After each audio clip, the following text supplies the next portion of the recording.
the headlines, the mainstream media headlines are 99%, we got it, no worries at all. Didn't even leave a scratch. In fact, I even heard those same terms from Israelis saying not even a scratch, not even a scratch. But now we're learning that there was more than just a scratch. Can you walk us through, you've been tweeting about this, and some of the specifics about how this was actually a devastating attack on certain targets in Israel? Well, I want to put a modifier on the term devastating. To me, a devastating attack means that a facility has been completely wiped out, made non-operational, permanently so. We don't know. There's three primary strategic targets, and there were several secondary strategic targets, meaning targets related to Israeli ballistic missile defense that were struck by the Iranians. One target, which is an Israeli intelligence facility in the Golan Heights, nobody's talking about, and it appears that may have been where the Iranians may have made an exception to their "we just want to touch you" rule and actually have done serious damage to this site. This is an intelligence facility that Israel uses to reach out and collect information in Syria, taking advantage of the dominant heights, etc. And it was involved in the Israeli attack on the Iranian consulate. So the Iranians said, we're taking this out. And there's a blackout of information. Israeli media is not allowed to mention this, discuss this, etc. So the implication is something very bad happened there, but that's pure speculation. There were two air bases, and I'll just talk about the one air base. It's a base that the United States has deployed an X-band radar, the ANTPY-2 radar. This is the most powerful over-the-horizon radar in the world today. It gives the United States and indirectly Israel the ability to monitor over the horizon Iranian ballistic missile launches. The radar is specifically designed to collect Iranian ballistic missile launches. And it has been in place in Israel at the Nevatim Air Base for over a decade now.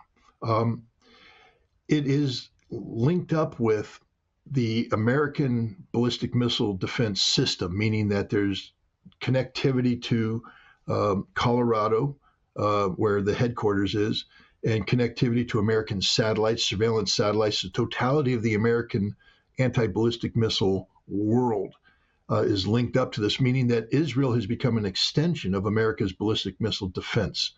It's also linked to the joint U.S.-Israeli anti-missile systems that have been put in place, the Arrow 2, the Arrow 3, the David Sling capabilities, plus a THAAD missile battery, an American missile battery that has been deployed and integrated, and advanced Patriot systems.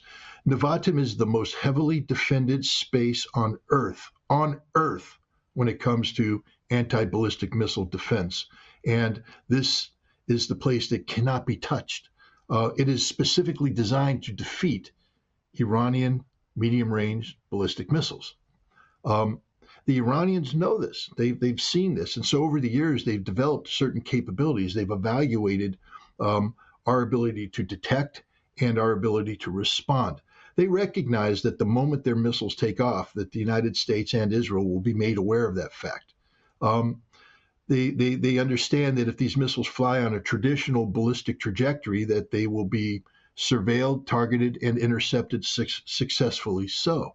And so Iran has developed certain capabilities, such as separating warheads, so that as the missile body comes up and it's detected initially, the warhead separates, and now the radar has to discriminate against the main body of the missile and a smaller warhead. And traditional algorithms, that have been programmed in, focus on the main body, so missiles will now be sent like striking a derelict piece of space debris while the maneuvering warhead comes in. But now the maneuvering warhead can be detected. The X-band radar is very capable. So as the maneuvering warhead comes in, it does things such as change its trajectory. so that you can't do a traditional algorithm driven. The object is flying at this speed on this predictable trajectory with ballistic factors. We can intercept it. Now it's maneuvering, it's changing, and the system has to catch up to that. And then what it can do is the Iranians on this warhead have a engine built in, so at the last second, the engine can fire, changing the trajectory of it, which throws everything off. They also build a warhead that comes in and then fires out a series of decoys that go around the warhead and create multiple targets that overwhelm the system while the warhead itself maneuvers in and strikes the target. So Iran was developing this. What we saw on the 14th was Iran fired missiles that broke through the most sophisticated air defense system in the world and touched Nevatim, and touched it in a way that the people understood that they had been touched. They struck the runway in two spots, center mass, taking that runway out. Now, if they had come in and hit it with 20 missiles up and down the runway, they would have taken it out permanently. They didn't do that. They just said, we can hit this runway anytime we want to. They hit a warehouse. They hit 3 other facilities, center mass, meaning they didn't miss their target. They also struck air defense systems. For instance, at least 2 Iron Dome systems were taken out. Israel won't talk about this, but you see the evidence on the video. You see the Iron Dome missiles firing.